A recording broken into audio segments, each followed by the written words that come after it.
All right, welcome everyone. Today we're tackling a topic that is absolutely essential if you work at sea, the International Maritime Dangerous Goods Code, or as we all know it, the IMDG Code. I want you to imagine something for a second. You're out at sea on a huge ship with literally thousands of containers stocked all around you. Now, some of them are just fine, but what about the others? What about the ones holding chemicals that could explode or poison the ocean or spark a fire you just can't put out? What's the one thing that stops all that from turning into a total disaster? Well, that's what we're here to talk about. The answer is the IMDG Code. You can think of it as the single most important rulebook for keeping everyone and everything safe at sea. Okay, so let's get into the nitty-gritty. What exactly is this code? And, why does it even exist? So, IMDG stands for the International Maritime Dangerous Goods Code. A bit of a mouthful, right? It's put out by the IMO, that's the International Maritime Organization, and it's tied to two super important treaties you definitely need to know. SOLAS, which is all about safety of life at sea, and MARPOL, which is about preventing pollution. The big takeaway here? This code isn't just a bunch of good ideas, it's a mandatory global standard. The whole point of the code really boils down to three main goals. Number one, make sure this stuff gets from A to B safely. Simple. Number two, stop the bad things from happening. We're talking injuries, loss of life, or a major environmental disaster. And number three, get everyone on the same page. A single, uniform set of rules for packing, marking, the whole shebang. No guesswork. And that leads us to its legal teeth. You've got to remember this for your exams. Under SOLAS Chapter VII, the IMDG Code is mandatory. I'll say it again, it is not optional, it's the law. On top of that, it backs up MARPOL Annex III, which is all about stopping nasty stuff from polluting the oceans. All right, so we know what it is and why it's so important, but how do you, actually use it? Let's break down the structure so you know where to find what you're looking for. Okay, the code basically comes in three parts. Volume 1 is like your textbook. It's got all the general rules, definitions, and the how-to principles for things like packing and stowage. Volume 2? That's the main event. It's basically a giant encyclopedia called the Dangerous Goods List. It's this huge table with 18 columns that gives you every single detail about a specific cargo.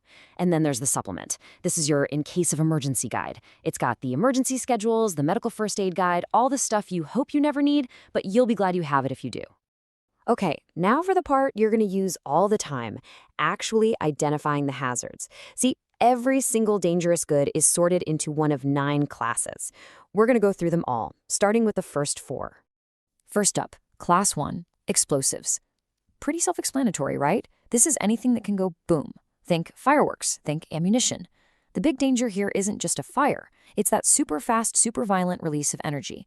You see that bright orange placard? That's your signal to be extremely careful. Next, we've got Class 2, which is all about gases. And the key thing here is they're always under pressure. Now, this class is broken down into 3 important subdivisions. You've got 2.1 for flammable gases like LPG that can catch fire.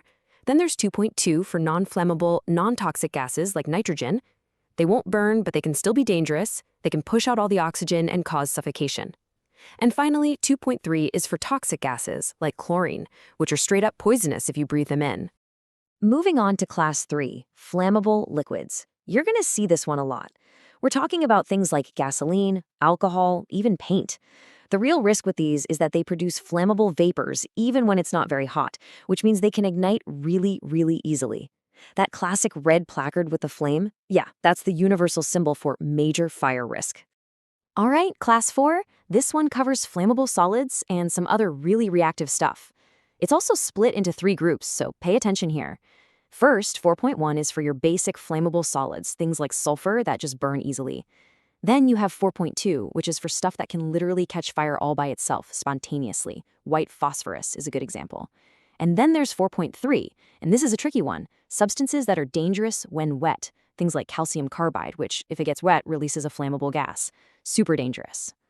Okay, we're almost halfway there. That's classes 1 through 4. Let's finish strong and cover the last 5. These guys have a whole different set of hazards to watch out for. So Class 5 is for oxidizing substances and organic peroxides. Now, here's the tricky part. These materials might not be flammable on their own, but they produce oxygen. And what does fire love? oxygen, so they can make other things catch fire or make an existing fire burn way, way hotter and faster. Think of something like ammonium nitrate. That's a perfect example. Next up is Class 6, toxic and infectious substances. Basically, stuff that's really bad for your health. Subdivision 6.1 is for toxic stuff, poisons, like pesticides, that can make you seriously ill or even kill you. Then 6.2 covers infectious substances, like medical waste that carry diseases. That skull and crossbones placard, it's not a suggestion. It means handle with extreme care. Class 7 is for radioactive material. The danger here is completely invisible, which makes it even more serious. It requires very special handling.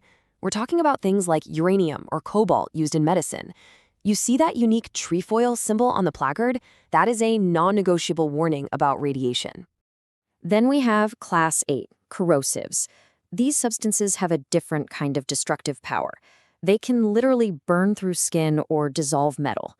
We're talking about strong acids like sulfuric acid or bases like caustic soda.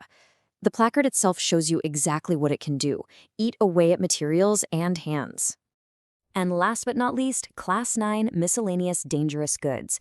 Think of this as the everything else category for hazards that don't quite fit anywhere else. A huge one you see all the time now, lithium batteries. They've got a serious fire risk. This class also includes things that might not be dangerous to people directly, but are classified as marine pollutants. Really bad for the ocean. Whew, okay. That was a quick tour through all 9 classes. I know it's a lot to take in, but that's the core of what you need to know. So now, let's lock it all in and get you prepped for those oral exams. All right, key takeaways. If you remember nothing else, remember this. 1, the IMDG Code is mandatory. 2, it's broken down into 2 main volumes plus a supplement for emergencies. 3, there are 9 distinct hazard classes. And 4, knowing what those placards mean is your #1 tool for staying safe. Okay, time for a little quiz. Oral exam. Question 1. Can you name the 3 main objectives of the IMDG Code? I'll give you a hint. Think safety, prevention, and making sure everyone follows the same rules. Question number 2. This one's got 2 parts. First, how many classes of dangerous goods are there in total? And for the extra credit, can you give me an example for class 4.3? Remember, that's the one that's dangerous when it gets wet. And here's the last one. This is a big one. You're almost guaranteed to get asked this. What is the legal status of the IMDG Code under the SOLAS Convention? Is it just a good idea, a recommendation, or is it something more? Nail that answer and you're in great shape for your exams. You've got this. Can I be your superhero?